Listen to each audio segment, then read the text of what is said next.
자, 이제 교재는 6페이지를 펼쳐주시면 되고, 이제 두 번째 날 아침에 바로 시작할 지문, 이 쇤베르크 지문에 대해서 가볍게 해설을 하고, 또 이제 체크해야 될 포인트가 뭔지 알려주고, 그러고 넘어갈 거야. 문제가 하나밖에 없는 게 맞고, 그냥 이번 시간, 그러니까 오늘도 마찬가지로, 그냥 도입부를 바탕으로 틀을 잡고, 그냥 그거에 좀 차곡차곡 정리하는 느낌을 살릴 거야. 이거를 읽을 때, 그냥 되게 쉽게 이 지문을 뚫은 애들도 있고, 근데 여기 나오는 뭐 이제 가령 다장조, 가단조, 혹은 뭐 여기 밑에 있는 장삼도, 단삼도, 혹은 뭐 12음 기법, 이런 되게 음악적인 전문적인 말이잖아. 약간 써볼까? 이거는 그냥 나만 쓸게. 그냥 이 음악과 관련해서 이걸로 써야겠다. 이 음악과 관련해서 되게 전문적이라거나 혹은 좀 낯선 용어들, 이런 것들이 나와서 좀 당황을 하고 이것들 때문에 뇌정지가 좀 온다거나 아예 그냥 독해가 막힌다거나 그런 애들도 분명히 있었을 거야. 실제로 지금 이 영상을 보고 있는 아이들 중에서도 일부 사람들은 그런 문제를 겪었을 거고, 이게 실제로 수능장에서 비슷한 일이 발생할 수도 있고, 이게 너네 머리가 부족해서가 아니라 수능장에서 보는 과학적인 개념 혹은 어떤 예술적인 개념 혹은 뭐 인문사회 철학적인 그런 개념이 완벽하게 너네한테 눈에 들어올 수가 없잖아. 좀 낯설 수도 있는 거잖아. 근데 그렇다 보니까 그럴 때에 대한 좀 대비가 되어 있어야 되고 충분히 가능하다는 거, 그런 거에 대해서 한번 논의를 해보려고 해. 일단 혹시나 너가 지금 이 영상을 보고 있는데 이 현상을 실제로 너네가 겪었는지를 먼저 좀 점검을 했으면 좋겠어. 그러니까 여기 지금 1문단에 있잖아. 그냥 이것만 살짝 뭐 별표를 쳐봤으면 좋겠는데, 그냥 체크포인트 느낌으로 그냥 점만 찍을까? 별표 말고. 여기 다장조가 있고 가단조가 있고, 그리고 이제 밑에 예를 들어 이거 장이도, 단이도, 그리고 장삼도, 단삼도, 그리고 뭐 12음 기법. 이게 음악을 안 해봤기 때문에 너무 낯설게 느꼈다. 그리고 저것 때문에 되게 숨이 막혔다거나, 저것 때문에 저 구간부터 뭔가 독해가 아예 끊어져 버렸다거나, 그런 느낌이 그렇다면, 한번 자기가 그게 왜 들었는지에 대해서, 그리고 또 어떻게 풀어내야 될지, 그런 걸 좀 고민해보면 좋을 것 같아. 한번, 그 느낌 좀 살려봐. 일단, 이 느낌이, 이런 느낌이랑 조금 비슷하다고 생각해 볼 수 있겠어? 지금 여기에서는, 어, 음악과 관련된 음악, 그리고 예술적인 용어, 그런 용어에서 그런 게 지금 막혔잖아.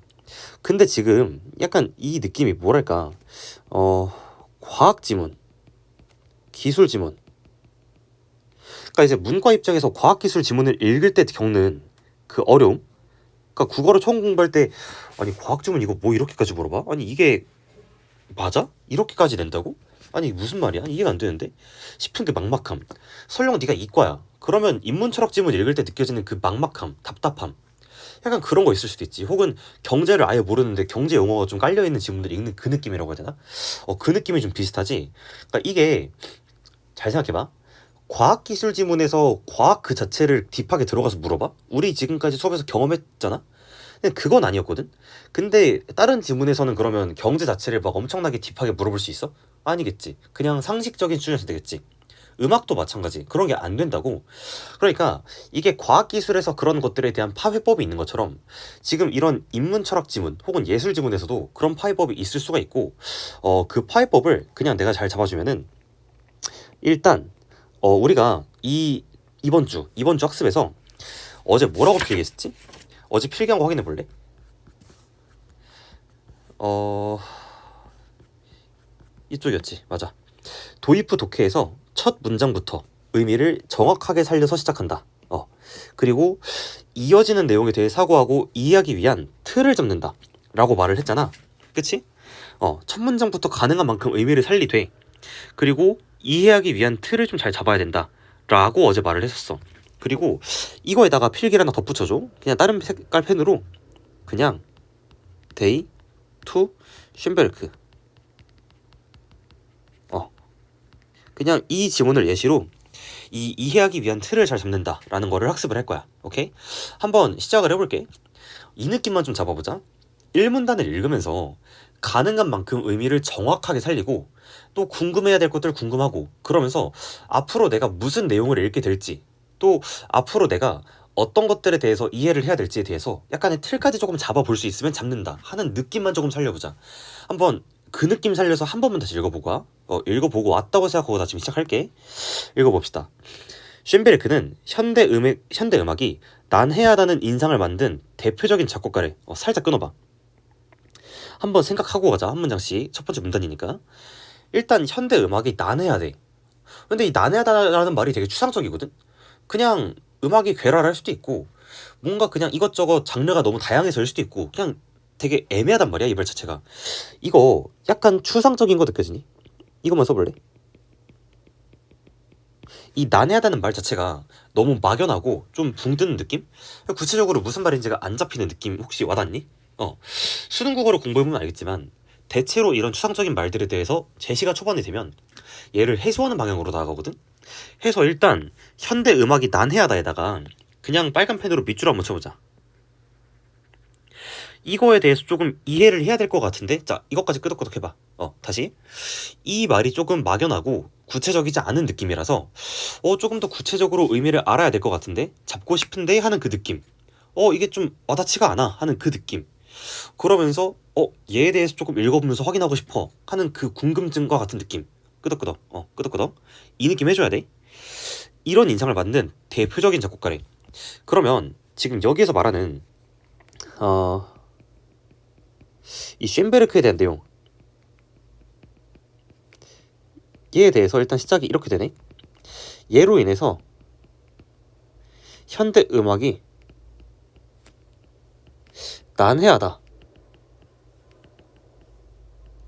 이런 인상을 받게 되었대. 오케이, 이 정도로 잡고 시작하자. 그리고 우리는 이 말이 무슨 말인지에 대해서 조금 궁금해하면서 읽어야 되고, 얘에 대해서 더 읽어 내려가면서 구체화를 실제로 시켜야 돼. 자, 참고로 지금 필기 그대로 따라 쓰지 마. 절대 따라 쓰지 마. 강의 다 듣고 다시 읽어보면서 따라 쓰는 거야. 오케이? 다시 읽어보면서 따라 쓰면서 이런 느낌의 지문 하고 공감하면 돼. 지금 쓰지 마. 그냥 보기만 해. 지금은. 전통적인 조성 음악이 다장조나 가단조 같은 특정 조성을 바탕으로 화음을 전개하는 것과 달리 그의 음악은 특정 조성에 얽매이지 않는 범조성을 지향했대. 그러면 뭔지 모르긴 몰라도 지금 다장조나 가단조 나도 뭔지 모르거든? 그냥 모른다고 하자. 모르겠는데 어떤 그런 형식이 정해진 건가 봐. 다시. 지금 이 특정 조성 있지?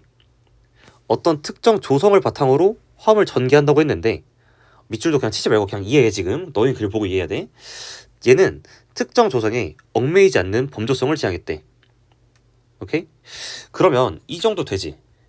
일단 지금 현대 음악은 난해하다고 하는데 현대 음악에 대해서 얘는 뭐라고 말을 하니? 특정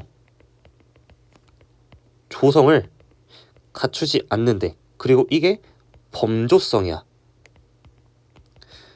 얘를 내가 다장조나 가단조가 뭔진 몰라도 약간 일정한 형식이 있는데, 근데 지금 현대 음악은 그걸 안 하겠다는 건가? 정도로 이해할 수 있지. 특정 형식을 너무 지키지 않겠다는 건가? 그거에 너무 얽매이지 않겠다는 건가? 하는 거 되지. 그리고 반대로 얘 지금 데뷔된 짝으로 들어온 게 뭐지? 전통 음악이지? 얘 지금 반대되는 전통적인 조성 음악이, 얘는 지금 특정 조성이 자리 잡고 있어. 특정 조성이 잡고 있어. 봐봐. 이거를 읽을 때 지금 다장조 가단조라는 그 자체에 꽂혀가지고 씨발 나는 음악이 뭔지 모르는데 이게 난 어떻게 해야 되지? 이렇게 막 그 답답할 게 아니라, 이 특정 조성이 있다, 특정 조성에 딱히 구애받지 않는다 라는 그걸 바탕으로 지금 전통적인 것과 지금 쉔베르크가 만들어낸 그게 약간 그 분위기가 다르네? 하고 이 둘 사이에 이 대비되는 그 짱 느낌을 좀 잘 살려주는 게 중요해. 오케이? 여기까지 이해됐니? 이 정도. 얘네 둘이 이게 좀 다른 거구나, 쉔베르크가 지금까지 해와 달리 이런 느낌을 살렸구나 하는 게 중요해. 그리고 봐봐. 내가 지금 다장조, 가단조 이런 거의 뜻은 정확히 몰랐지. 근데 1문단을 읽었을 때 쉔베르크에 대한 약간 대강의 그런 이론, 얘가 가지고 있는 느낌, 얘가 가지고 있는 어떤 성격에 대해서 대략적으로 잡아놨지. 그리고 이게 전통적인 것과 어떤 식으로 달랐는지 그 관계를 좀 파악해놨지. 봐. 내가 지금 이거를 예쁘게 필기하려고 한 게 아니라 실제로 글을 읽을 때에도 약간 나는 이런 식의 생각이 좀 자연스럽게 흘러가. 그러니까 머릿속에 이런 필기가 남는다기보다 아 전통은 이랬는데 쉔베르크는 그와 다르게 이런 식으로 갔다는 거네 하는 그 틀이 잡혀있다고. 다시 지금 이런 식으로 이 글을 읽기 위한 1문단에서의 틀이 잡혀있어. 이 상태로 그냥 계속 붙여나간다 싶으면 될 것 같아. 자, 한번 이 느낌 살려서 2문단 읽어보고 그 상태로 생각하고 다시 들어보자. 읽었다고 생각하고 올게. 가자. 조성음악의 음계에는 으뜸음, 나도 으뜸은 뭔지 모르겠어. 그냥 모른다고 하자. 이거를 중심으로 한 엄격한 위계 질서가 존재한대. 자, 이 엄격한 위계 질서 있잖아. 뭐에 붙일래? 뭐에 붙일래? 1문단에서 그 같은, 그러니까 이 단어의 뭐 형식에 너무 집착하지 말고 1문단에서 이 내용을 좀 받아줄 수 있는 이어지는 생각을 좀 해봐. 엄격한 위계 질서 뭐겠어? 그래, 특정 조성을 바탕으로 화음을 전개한다랑 그냥 같은 맥락인 거야. 특정 조성을 바탕으로 전개한다랑 그냥 같은 맥락에서 지금 말을 하는 거라고. 자, 여기까지가 1문단이고 그냥 그대로 붙여. 여기에서 나오는 게 지금 엄격한 위계 질서야. 됐지? 계속 가보자. 예컨대 다장조는 음계는 도를 으뜸음으로 하여 도레미파 솔라시 도로 배열되며 각 음 사이의 간격은 장이도나 단이도라는 일정한 규칙을 따른다. 자, 여기서부터 살짝 머리가 아프지? 이거는 내가 진짜 예외적이지만 좀 틀 하나만 좀 전달해줄게. 이번 주 주제는 아니지만 그냥 알고 가자고. 지금 여기에서 다장존이 뭔지 하면서 좀 음악을 잘 모르는 사람 입장에선 답답한 말들이 나왔지. 근데 이런 식으로 어떤 학문이나 어떤 분야에 대한 좀 딥한 얘기가 나왔을 때에는 그 자체에 매몰되는 게 아니라 그게 결국 이걸 통해서 하려는 말이 무엇인가, 이게 결국 어디로 이어지는가, 이게 결국 무슨 말을 하기 위해 들여온 개념인가, 주제가 무엇인가로 좀 그 느낌을 살려서 읽어줘야 돼. 일단 나는 그래서 어떻게 읽었냐면은 처음에 읽을 때 나도 음악 잘 모르잖아. 아 좀 까다롭네, 아 좀 와닿지가 않네, 아 정신줄 잘 잡아야지, 이럴 때일수록 하려는 말이 집중해야지 하면서 이 문단의 첫 번째 문장 잘 살렸어.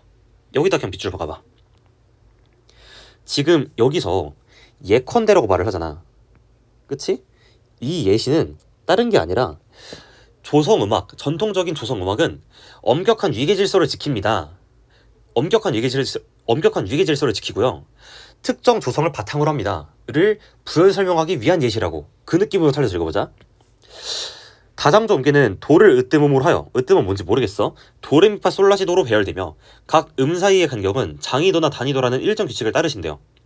그렇군. 그럼 난 여기서 이렇게 할 것 같은데? 여기 밑줄 쳐봐. 일정 규칙. 단위도 장이도는 뭔지 몰라도 돼. 으뜸은 몰라도 돼. 근데 뭐가 됐든 저런 식의 배열을 따르는 일정한 규칙을 따른다는 거는 캐치했어야 돼. 이게 핵심이잖아. 여기까지 되지. 이러한 규칙에서 벗어난 음이 화음에 포함된다면 그 화음은 불협화음으로 취급된다. 그럼 이거 어떻게 할 건데? 지금 가장 중요한 맥락이 뭐야? 엄격한 위계 질서와 규칙, 체계가 있다잖아. 이러한 규칙에서 벗어난 게 포함되면 불협화음이래. 아, 그만큼 이 규칙을 엄격하게 지켜야 되는 거구나. 다른 그 위배되는 것은 허용되지 않는구나 라고 읽어야지. 돼? 되지? 안 되면 그냥 질문해. 이거는 오케이? 될 만하다 이거.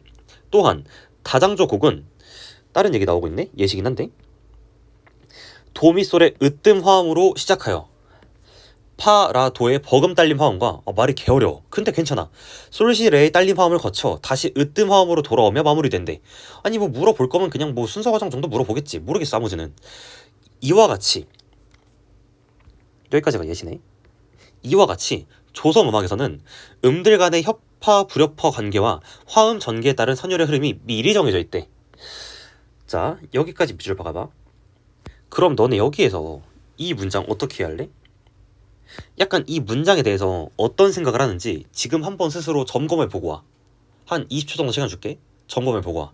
이 문단 전체 맥락과 이 글에서 1문단에서 시작된 그 맥락을 살려서 한번 전개해보고 와. 생각을 펼쳐봐. 됐다고 생각하고 갈게. 일시정 째야 돼. 여기에서 협화 불협화 관계와 화음 전개에 따른 선율의 흐름이 미리 정해져 있다고 했지. 그리고 이게 지금 조성음악이잖아. 1문단에서 특정 조성이 정해져 있다. 그리고 그들은 엄격한 위계 질서가 존재하고 그것을 따라야 한다. 지금 그거에 대한 예시 확인한 거 느껴져? 됐지? 그럼 지금 뭐야? 여기서 말하는 협화 불협화 관계와 화음 전개에 따른 선율의 흐름이 미리 정해져 있습니다. 그러면 이렇게 쓰면 되지 않을까? 미리 정해진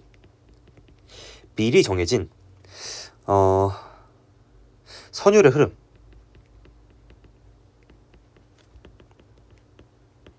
그 말을 하는 거네. 너네 약간 이거에 공감해야 돼. 지금 이 문단을 읽었을 때 내용이 왜 이렇게 많아? 이게 아니라 결국 지금 1문단에서 말한 그 내용을 그대로 지금 받아주고 있는데, 지금 그냥 같은 말 계속 이어가고 있는데 하는 그 느낌을 조금 살려줬어야 돼. 이게 지금 이해가 되고 넘어갔으면 좋겠어. 그리고 이게 지금 이번 시간의 핵심이야. 1문단에서 잡아놓은 그 틀에 맞춰서 1문단에서 뭔가 내가 읽어내야겠다 싶었던 것, 혹은 거기 잡혀있는 틀에 맞춰서 그 다음 문단을 차곡차곡 좀 살려가는 느낌. 앞을 잘 잡아놓고 그거에 맞춰서 읽는 느낌. 조금 더 가자면 2문단에서 여기 나오는 이 예시 있잖아. 이거를 읽을 때 지금 1문단에서 잡은 핵심에 갖다 붙인 게 2문단의 첫 번째 문장이지. 되니? 얘가 지금 1문단의 핵심을 받은 거잖아. 이 핵심을 그대로 살려서 그 핵심을 바탕으로 예시를 이렇게 이해하는 그 느낌. 이거를 진짜 오늘 잘 살렸으면 좋겠어. 그러면 여기서 시작해서 틀을 잘 잡고 이 틀에다가 얘를 붙이고 이 틀에 맞춰서 또 얘를 이해하고 또 이 예시가 여기로 귀결되는데 이것조차 핵심이고 하는 느낌으로 이 지문이 굉장히 깔끔하게 이런 말을 하려는 거군. 그러니까 다장조나 가단조는 잘 모르겠지만 결국 하려는 말은 이거군 하는 식으로 정리가 되는 느낌이 살았으면 좋겠어. 그리고 참고로 다음 주 수업도 이거랑 같은 비슷한 주제를 가지고 약간의 심화를 할 거거든. 그때도 이 느낌을 살릴 거야. 여기까지 되니? 한번 이 느낌을 살려서 그대로 가보자. 3분단 한번 읽어봐. 읽어보고 왔지? 계속한다. 이에 반해 쉔베르크의 음악에서는 으뜸음 중심의 위계 질서가 해체되고 모든 음이 동등한 지위를 부여받는데, 오케이. 지금까지 말한 거는 지금 이 새끼들 말한 거였는데, 근데 이제 얘네와 다르게 쉔베르크는 뭘 하겠다는 건지 말을 해주겠대. 쉔베르크로 인해서 기존과 뭔가 다른 기조가 생겨났다고 지금 1문단에서 암시했잖아. 그래서 얘네와 다르게 쉔베르크는 뭘 했다를 잡아줄 것이고, 자, 틀 잡은 거 잘 생각해. 1문단 가가지고 우리가 뭐 생각했는지 확인해. 현대음악이 난해하다고 했던 이 말에 대해서 조금 구체화를 잘 시켜야 돼 지금. 오케이? 얘가 아직은 아이고 잠깐만 실수했다. 얘가 지금 아직은 추상적이고 구체적이지 않은 요소니까 추상적이면서 그냥 이렇게 쓸게.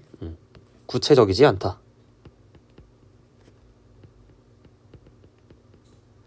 추상적이면서 그리고 구체적이지 않다 라고 쓸게. 근데 뭐라 그래?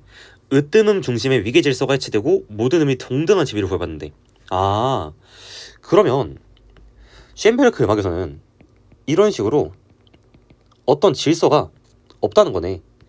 으뜸음이라고 하는 걸 보니까 어떤 음이 약간 갑, 어떤 음들은 그게 아닌 을, 약간 이런 느낌인 건 알겠는데 어쨌든 그런 위계 질서가 얘는 없대요. 그리고 모든 음이 동등한 지위래. 확실히 전 거보다 뭔가 체계나 위계가 없는데? 좀 더 자유롭네?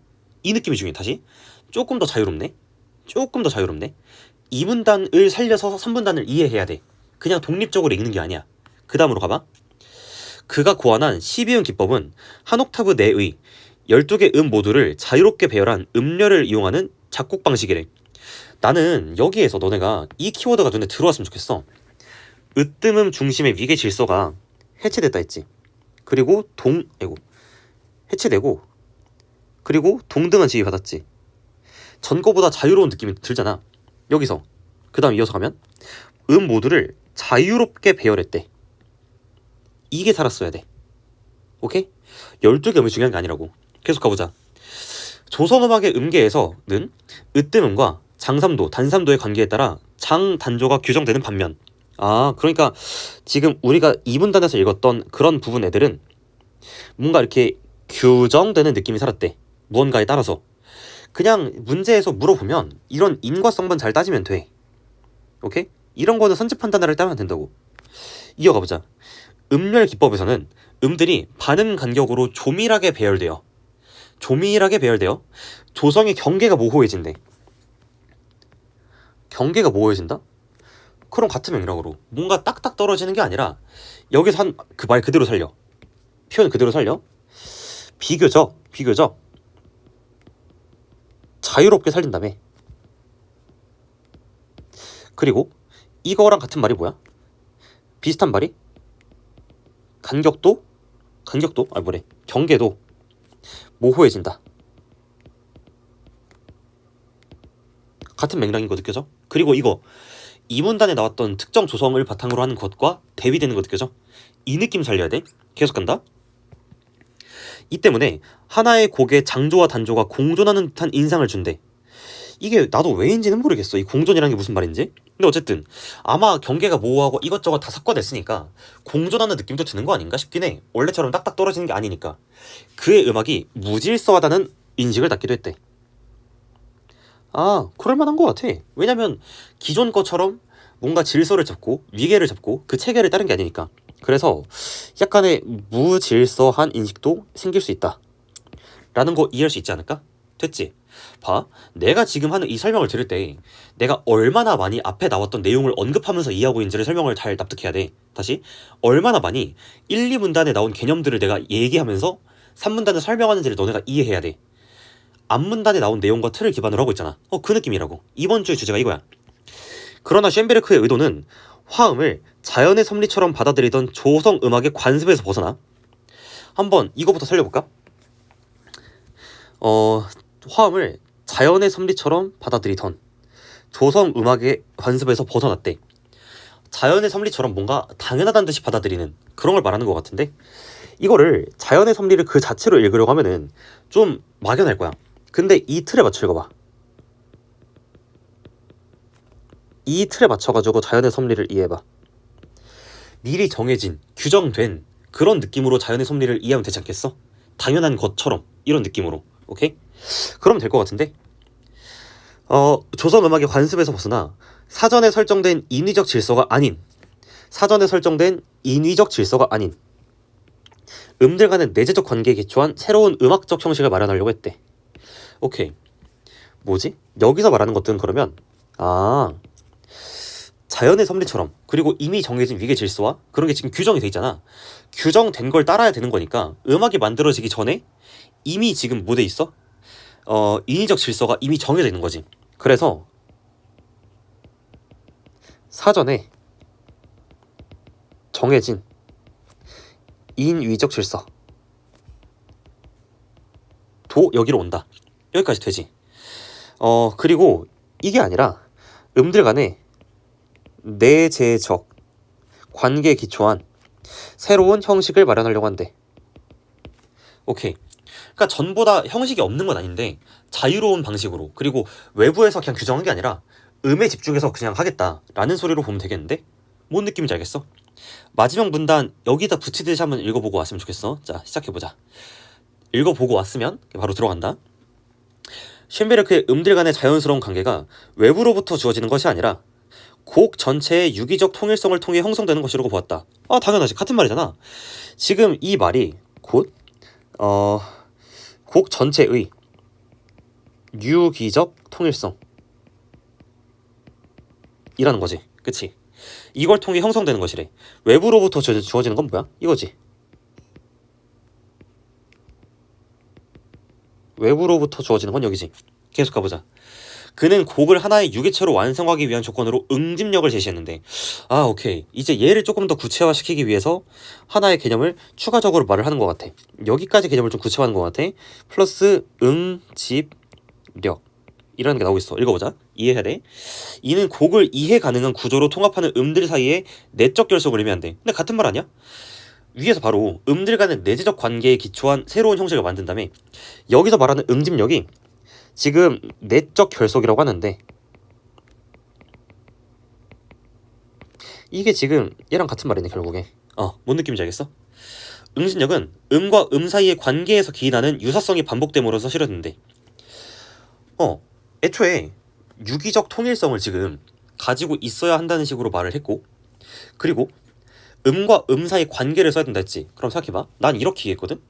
내재적 형식이니까 곡 전체의 유기적 통일성, 그런 것들을 지금 중요시한다 했고, 내재적인 요소를 중요시해야 된다, 내재적 관계를 중요시해야 된다라고 했는데, 결국에 음과 음 사이의 관계라는 것이 음들 간의 내재적 관계라는 거고, 뭐래 3문단 마지막에서 말한 거, 그리고 유사성이 반복된다는 것도 곡 전체의 유기적 통일성을 만든다랑 비슷한 맥락인 것 같아. 난 그렇게 이해했어. 그냥 결국 같은 말이라고. 따라서 음들 사이의 관계가 유사성을 공유하며 반복될수록 곡의 응집력은 강화된다. 아, 그렇겠지. 이처럼 쉔베르크는 특정 화음만을 협화음으로 인정하던 조성 음악의 제한된 질서를 넘어 음들 사이에 응집력을 바탕으로 한 보편적 음악 질서를 추구했대. 아, 오케이. 여기서 솔직히 이 보편적 음악 질서라는 게 무슨 말인지 나도 아직은 모르겠어. 물론 뭐 이해를 하려고 설명을 하면 하겠지만, 오늘 수업 주제에서 조금 미안해. 오늘 수업 주제에서 다루기에는 약간 딥한 것 같아. 이거에 대해서 굳이 집착하지 않을게. 근데 음들 간의 응집력을 바탕으로 한다 했잖아. 무슨 말이지? 내적인 거에 집중하겠다, 미리 정해진 것에 구애받지 않겠다 라는 거네. 여기까지 됐어?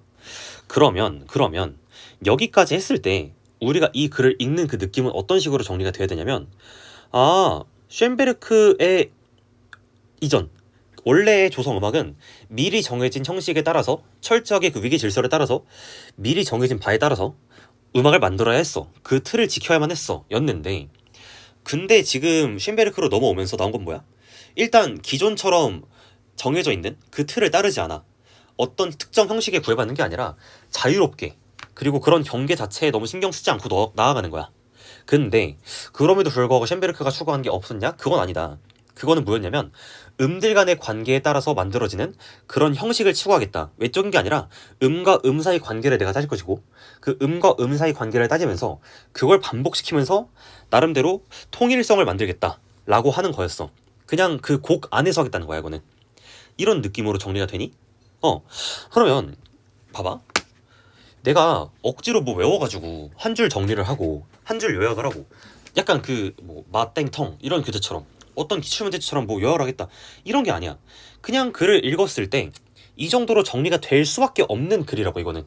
그리고 그래서 이 음악에 대해서 낯설다는 이유로 이 글을 진짜 어려워한 아이들은 이런 생각을 하기가 좀 어려웠겠지만, 사실 이 글은 난이도가 굉장히 쉬운 글이라는 거, 지금 내가 해준 이런 설명들에 의했을 때 뭔 느낌인지 알겠어? 그게 다 왜 그렇게 되는 거야? 우리가 사전에 잡아놓은 이 틀에 맞춰가지고 이 글에 대해서 이해를 시도했기 때문이다 라고 생각하면 될 것 같아. 이 정도까지 괜찮니? 이 정도로 말을 해주고, 내가 문제까지 그냥 해설을 한 번에 할까 하다가 살짝 여기서 말 꼬여가지고 엔진하면 좀 대참사일 것 같아서 한 번 끊었다가 문제 해설만 아주 간략하게 다시 올리도록 할게. 끊고서 다음 영상에서 봅시다.